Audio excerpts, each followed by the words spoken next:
everyone, and good morning. Welcome back to the RGR Football channel on YouTube. I appreciate you guys joining me this morning as we delve into another quick hit video.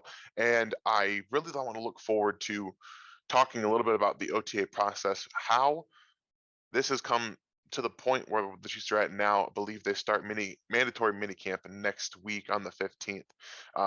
And one of the biggest headlines for me this whole time for voluntary OTAs and getting into minicamp is Clyde Edwards-Helaire. Why wasn't he there? Was he going to show up before OTA, mandatory minicamp? And it appears, at least I saw a photo of him from the Chiefs website, or the Chiefs website, as well as the Chiefs Twitter page, of Clyde with Mahomes and Kelsey at practice today.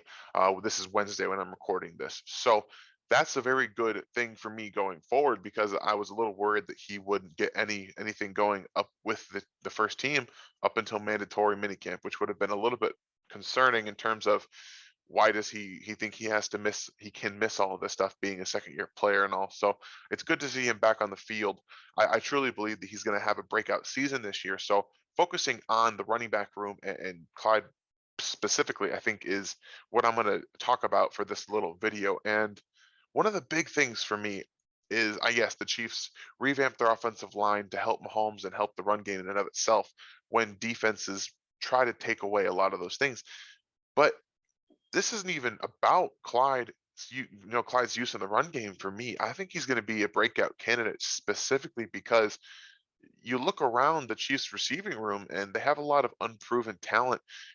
McCole is really this has to be the year that he shows up. He has to take that leap. This is the year he's got to do it. The third year for Chiefs receivers really is that point, especially with missing that offseason last year with COVID. So if we look around that room, you have Byron Pringle, you've got Demarcus Robinson, now you have an up and comer draft pick in Cornell Powell, who I'm very, very high on. I'm very happy to see. I'm hoping that he continues to get reps. I know Antonio Callaway is working throughout this process as well.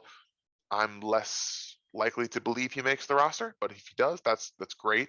He's a talented guy and he adds talent to that room.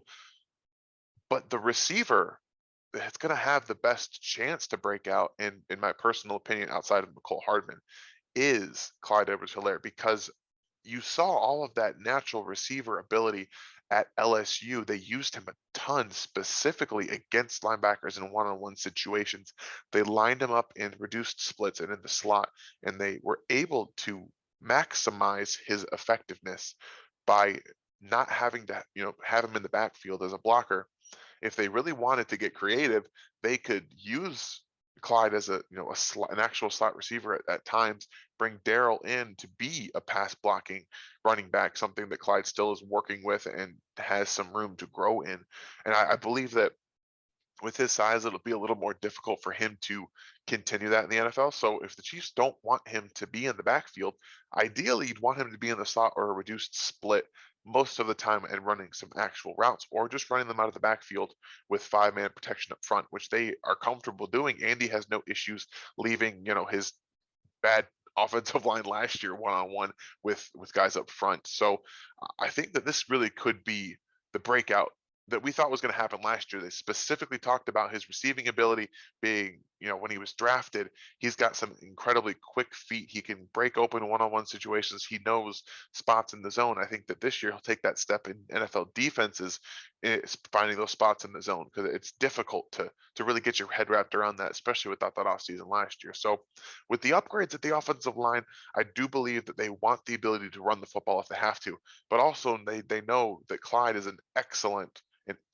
receiver. I don't know if you guys remember the catch he made against the Chargers that was called back because of offensive holding, where he actually spun in the air and caught the ball, landed back forward, and could have kept running if someone wasn't there. But he did get tackled. It was like a 25, a 30-yard gain, but it ended up coming back. So he's got a ton of even downfield receiving ability because he tracks the ball so well for a guy his size, and he's so dynamic with the ball in his hands.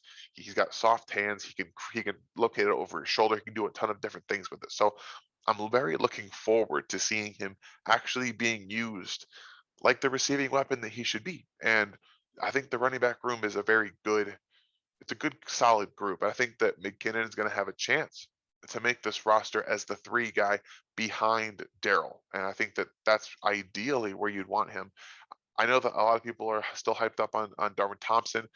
I think it's going to be a stretch for him to make the roster. I do. I think that McKinnon is someone who brings more than just running back ability. He can pass protect. He can catch out of the backfield.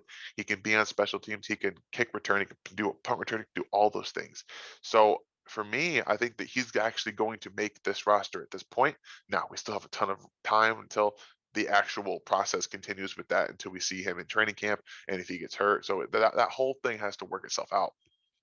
But I do believe that Darwin Thompson's on the bubble in this running back room. So for the, you know, I really believe that Clyde is going to take that leap this year. And I do. I love Darrel, what he brings as a goal line type of back. I think that Clyde's going to get more touchdowns this year, specifically because the offensive line is going to get movement in the goal line area. So yeah, I'm really excited to see what he can do. So what I want you guys to do for this video in the comments section, just since it's June, let's have a little bit of fun. What do you think his final stat line for this season is going to be, as my dog makes another appearance in these videos?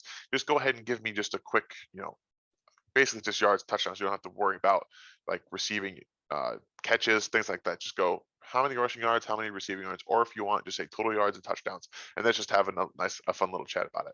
I hope you guys enjoyed this, and hope it really brings more topic of discussion for you guys as the Chiefs get moving closer to those mandatory minicamps. So have a great day and go Chiefs. Thanks for watching this video from the team at RGR Football.